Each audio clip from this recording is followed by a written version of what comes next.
ఇది కేవలం శరీరానికే కాక మానసిక స్థితికి కూడా వర్తిస్తుంది. అందుకే ఆడ మగ జీవన స్థితిగతులు ఎలా ఉన్నా జీవిత తత్వం, మానసిక స్థితి, ఆలోచనా విధానం, ఆశలు, ఆకాంక్షలు, అభిరుచులు వగైరాల్లో ఆడ మగ వ్యక్తిత్వ స్వభావాలు జెండర్ భిన్నతనే ఆశ్రయిస్తూ ఉంటాయి. ఈ కారణంగానే గృహస్థ జీవితంలో భార్యాభర్త ఏకత, ఐక్యత ఆచారాలకే పరిమితమై ఉంటాయి. సహజ కట్టుబాట్లకే కట్టు బానిసలుగా ఉంటారు. వాటి తెగింపుకి నైతిక బంధం అడ్డంగా నిలుస్తుంది. అయినా కొందరి స్వేచ్ఛాజీవుల యొక్క జీవిత విధానం వ్యక్తిగత, సమాజపరంగా వికృతమే అవుతోంది. శరీరం, మానసిక, జెండర్ భేదం యోగా, ధ్యాన సాధనా విధానాల్లో కూడా అది ప్రకృతి సహజతగా ఉంటుంది. దీన్ని గమనించాలి. సాధారణ దృష్టిలో ఇది వాస్తవం అనిపించకపోవచ్చు.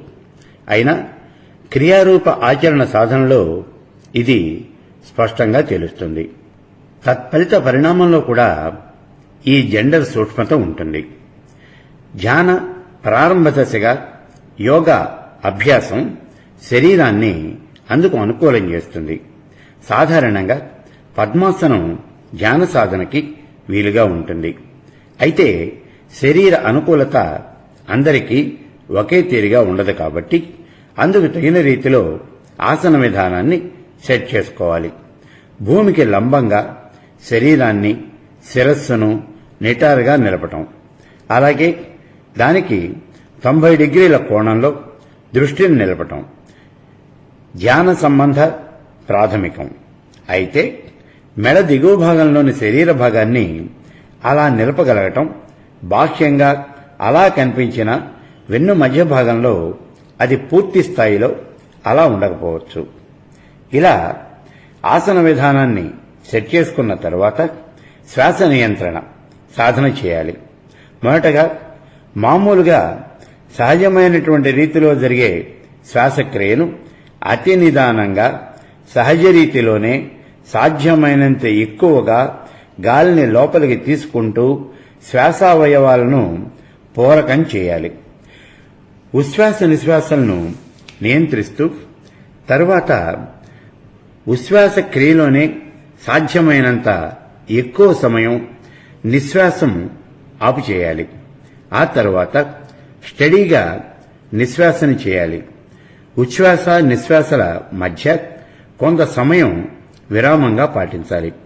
ఈ క్రియలో ఉచ్ఛ్వాస నిశ్వాసల సమయ సమానతను పాటించాలి. అలాగే ఉచ్ఛ్వాస నిశ్వాసల మధ్య గల విరామ సమయాన్నే నిశ్వాస ఉచ్ఛ్వాసల మధ్య కూడా సమాన స్థాయిని అనుసరించాలి. ఇలా ఉచ్ఛ్వాస నిశ్వాసలు అలాగే నిశ్వాస ఉచ్ఛ్వాసల మధ్య గల స్తంభన విరామ సమయాన్ని క్రమంగా వృద్ధి చేస్తూ ఉండాలి.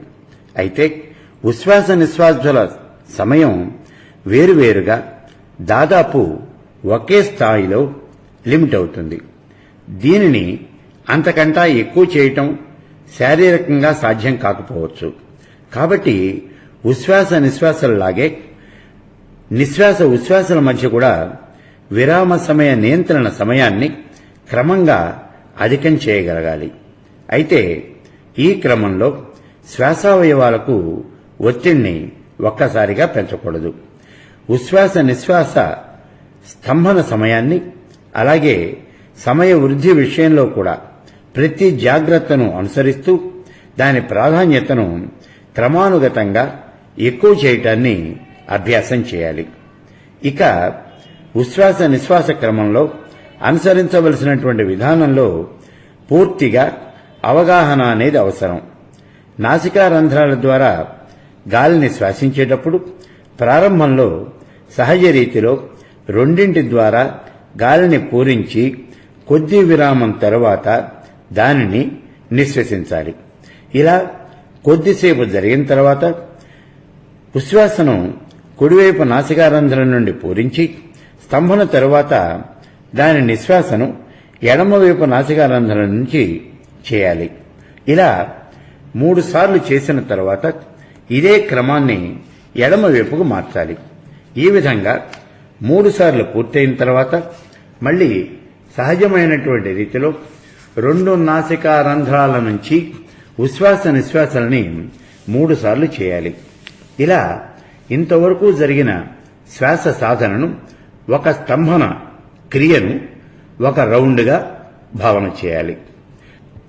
రెండవ రౌండ్లో ఉచ్ఛ్వాసను ఎడమవైపు నాసికారంధ్రం నుంచి ప్రారంభించి నిశ్వాసను కుడివైపున సాగించాలి.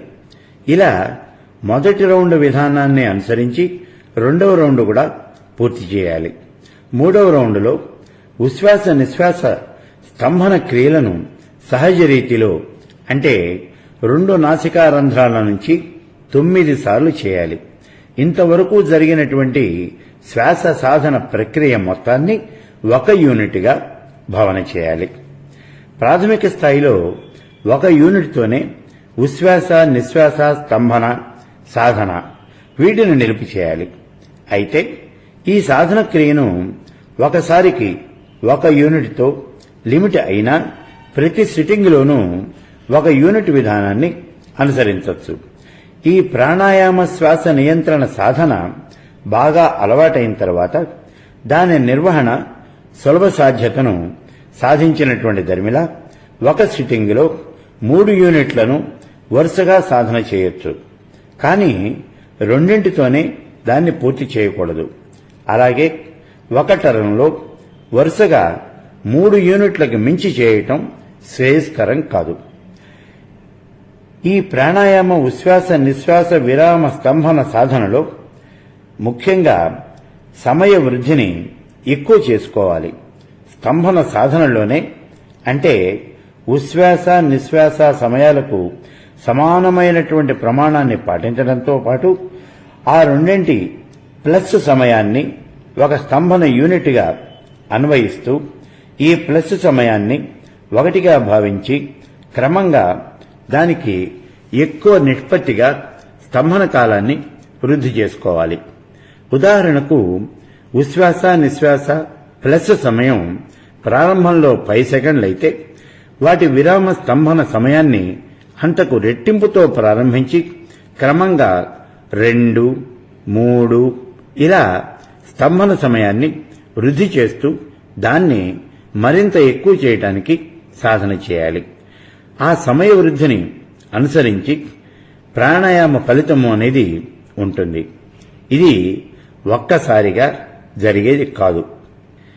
ఈ ఉచ్ఛ్వాస నిశ్వాస స్తంభన సమయ వ్యవధాన విధానాన్ని అనుసరిస్తూ దీన్ని కేవలం శ్వాసావయవాలకే పరిమితం చేయకుండా దానితో పాటు క్రమ పద్ధతిలో యోగాను అనుసరిస్తూ పూర్తి శరీరాన్ని కూడా లయబద్ధంగా ఆసిలేట్ చేయించగలగటంతో ప్రాణాయామ సాధనకి మరింత ఎక్కువ ప్రయోజనము అనేది ఉంటుంది.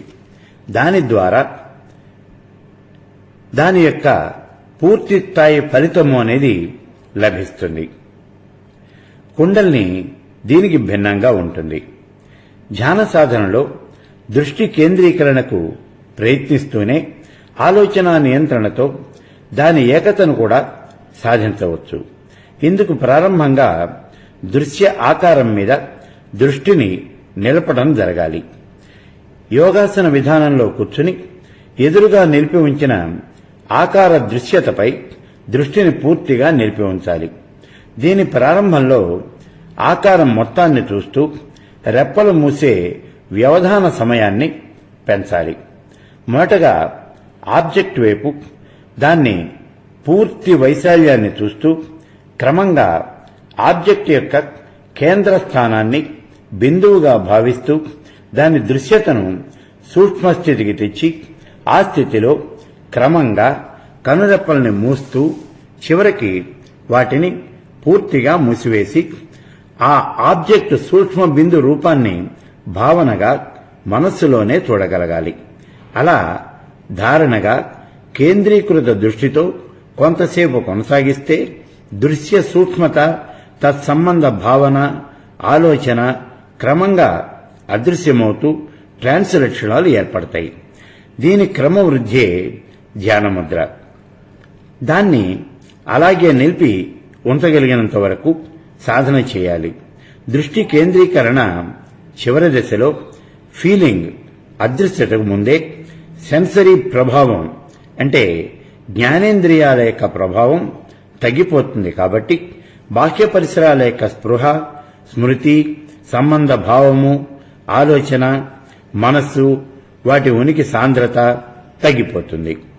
ధ్యానముద్రలో పరిసరాలు, పంచేంద్రియాల స్పృహ, సెన్సోరియం ఫీలింగు క్రమంగా తగ్గిపోతాయి. కాబట్టి ఆ స్థానంలో అంతఃకరణ సంబంధ ఆవిష్కరణ ప్రారంభమవుతుంది. ఆ అనుభూతి జ్ఞానేంద్రియ మనసు యొక్క అనుభవానికి భిన్నంగా, నూతనంగా, అనిర్వచనీయ స్థితిగా ఉంటుంది. ఆ స్థితికి చేరుకునే మనసునే అంతఃకరణ మనస్సు లేదా the mind of the moral శాంక్టిటీగా నిత్య జీవితంలో జ్ఞానేంద్రియ స్పర్శతోనే క్రియారూపంలో కర్తవ్య నిర్వహణలో ఉంటుంది. ఈ విధమైన మోరల్ శాంక్టిటీ మనస్సు భౌతిక సహజమైన ఆలోచన, తొందరపాటుకు అవకాశం ఇవ్వదు.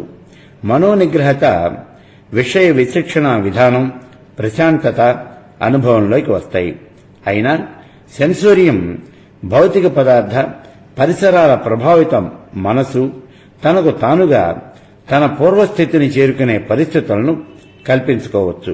అయినప్పటికీ ధ్యానముద్ర విధాన నిత్య సాధనను అనుసరించడంతో అంతఃకరణ ప్రభావం ఇంద్రియ భావనపై ఆధిక్యతను సాధిస్తుంది.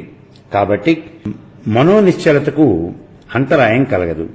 ధ్యానం ద్వారా కలిగే ప్రశాంతత ఆ ధ్యాన సమయం వరకే నిలిచి ఉండేది కాదు. నిత్య జీవితంలో అది ఒక ముఖ్య భాగంగా నానాటికి వృద్ధి చెందుతూ ఉండాలి. ఫలిత స్వీకరణ ప్రయోజనం దానితో పాటే జరగాలి. ఇది భౌతిక సంబంధ ధ్యాన సాధన ప్రస్థానం కారణంగా సెన్సోరియం యొక్క మనోప్రస్థానం దశ మాత్రమే. దీనితో పాటు స్పిరిచువల్ సంబంధమైన జీవాత్మ ప్రస్థాన సాధన కూడా చేయవచ్చు. ఇది 2 విధాలుగా ఉంటుంది అనేది తెలిసిన విషయమే. సాధారణ స్థితిలో భౌతిక ఇంద్రియ మనసుకు అనుకూలంగా అనుబంధంగా ఉండే స్థితిలోని సెల్ఫ్ మొదటిది. ఇది ఇండివిడ్యువల్ సెల్ఫ్. రెండవది ఆధ్యాత్మిక భావన సంబంధ ఎలిమెంట్తో ఉండే యూనివర్సల్ సోలు. దీన్నే పరమాత్మ అని అంటారు.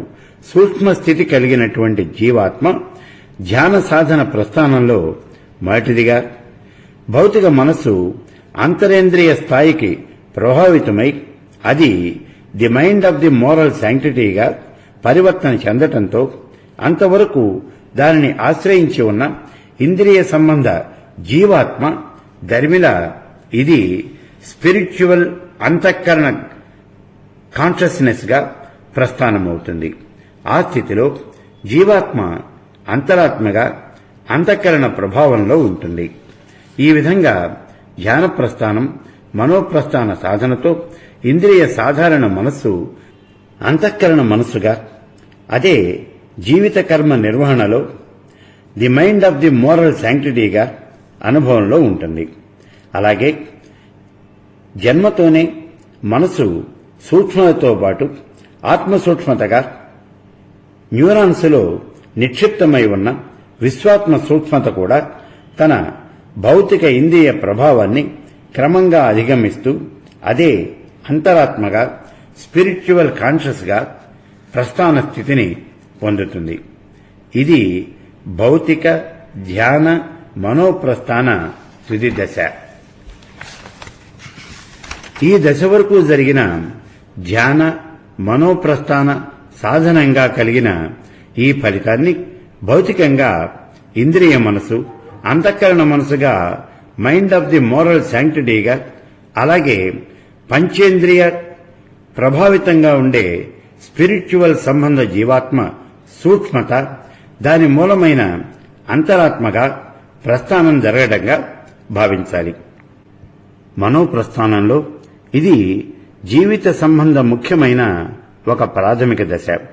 దరిమిలా జరిగే ప్రస్థానం ప్రధానంగా ఆధ్యాత్మిక మార్గంలో వరుసగా స్పిరిచువల్ కాన్షియస్నెస్, డివైన్ కాన్షియస్నెస్, ఆ తర్వాతదిగా యూనివర్సల్ కాన్షియస్నెస్, విశ్వాత్మ పరమాత్మగా వివిధ రీతుల ధ్యాన మనో ప్రస్థాన విధానాలతో ప్రస్థాన మార్గం సాగిపోతూ ఉంటుంది. సాధారణంగా భౌతిక, శారీరక, మానసిక, జీవిత సంబంధ పరిమితులతో ఇంద్రియ మనస్సును ప్రథమంగా అంతఃకరణ మనసుగా, the mind of the moral శాంక్టిటీగా ప్రస్థానం జరిగే విధంగా ధ్యాన ప్రస్థానం సాధన చేయగలిగితే నిత్య జీవిత పరిధిలో మనసుకు శాంతి అనేది లభిస్తుంది.